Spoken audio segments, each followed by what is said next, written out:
No matter how hard I study, school was really hard. Tests are really hard for me. I remember I was always dreaming about there's no time for me to finish the text. I finished the front side and then the time's up. But when I turn it back, it has like a whole page of another assignment. I'm just so scared. My name's Cui. I'm 26 years old.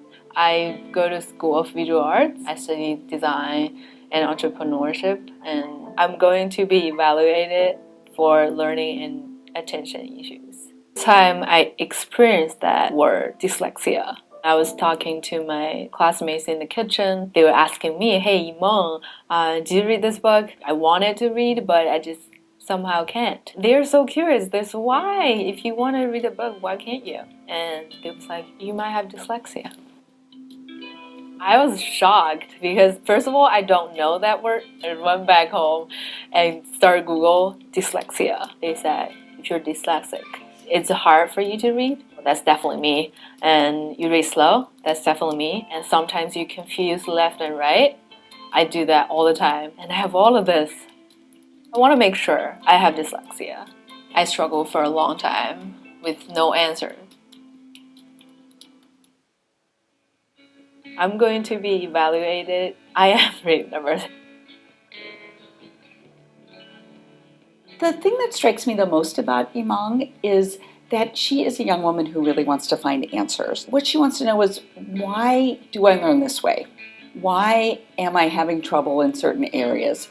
Why does it seem so much harder for me than for other people? And the relief will come in just finding answers to understanding who she is. Adults are different than children in the evaluation process. In some ways, they're very motivated to come in, but they're also oftentimes more anxious. They've struggled with something for a very long time. Tell me a little bit about why you're here today. It's mainly because I have a lot of trouble with reading. What Yimeng can expect in the evaluation is that she's going to be doing a lot of different things because she's having issues with reading and math and written expression. We're going to do a lot of tests of writing and reading and math. We'll also do some tests of planning and organization. So all of those things will be part of the evaluation. And depending on how she does today will depend on what kind of tests I'll use. I'll be making decisions throughout the testing whether or not I need to do a little more of this or a little bit less of that. So what do you hope to get out of the evaluation today? I want to know if I have it. Meaning that you really have dyslexia or not. If yes. I have, yes. then everything makes sense. So I think you'll find that you'll have fun with a lot of it, and some of it you won't. But that's okay. the hard part will go faster than you think.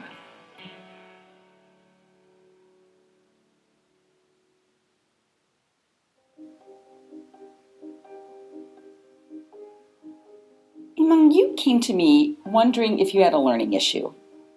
You are correct. You do have dyslexia. But the other thing that sort of surprised me in your evaluation was that you do have some issues with attention that you mentioned yesterday, and that they are impairing enough that I would say that you also have a diagnosis of ADHD.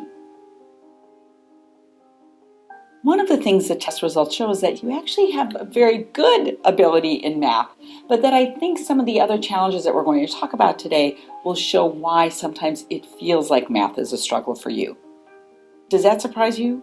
It surprised me a lot. Having seen the test data itself makes her story all the more poignant for me to hear and think about. She was searching for something that could have been answered a long time ago, or a problem that could have been answered a long time ago. I feel relieved. It's something that I expected. I have dyslexia. That's why my brain works differently than other people. Is there any recommendation that you can give it for me? And what should I do to improve all of this?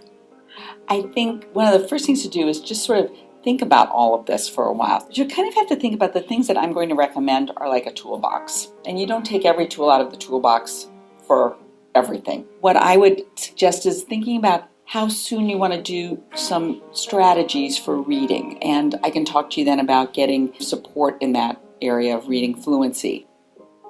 I think also thinking about whether or not you want to figure out how to sort of accommodate your working memory issues and executive function issues, and we can put that into place for you too. Part of it is up to you.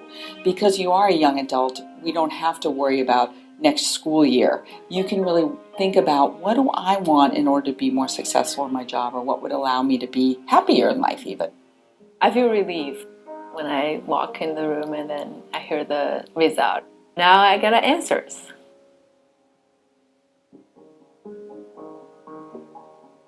For now, my plan was really going back to China, and I really want to open my studio one day. Really happy to share the news that I have dyslexia. I will be able to tell my mother, my father, my sister that that's why. I was so struggling in school. They don't even know what dyslexia is. Most importantly, it's for me. It helped me understand myself better. Awareness is key.